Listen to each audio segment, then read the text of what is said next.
মেলাঘর রাম ঠাকুর আশ্রম সংলগ্ন একটি দোকানে মেয়াদ উত্তীর্ণ কোল্ড ড্রিঙ্কস বিক্রির অভিযোগ উঠেছে। ওই পানীয় পান করে এক গ্রাহক অসুস্থ হয়ে পড়ছেন বলে জানা গেছে।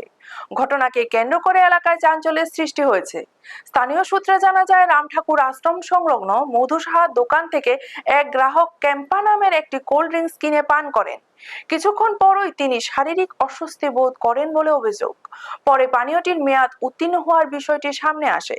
ঘটনা নিয়ে দোকানের মালিক মধু সাহার সঙ্গে কথা বলা হলে তিনি জানান, কিভাবে মেয়াদ উত্তীর্ণ পানীয়টি তার দোকানে এসেছে তা তিনি জানেন না।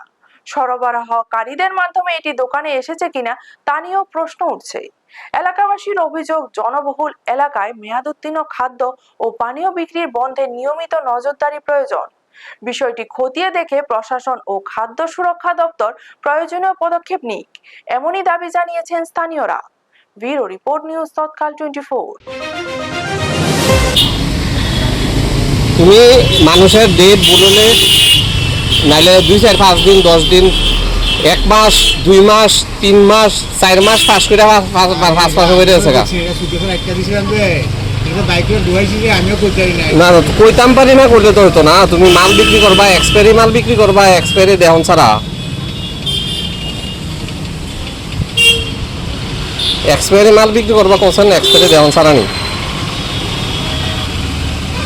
আমি তো এটা ব্যাক করলে ফাইল কোম্পানিতে ফাইল এলাম। আপনারা দেখছেন নিউজ তৎকাল 24।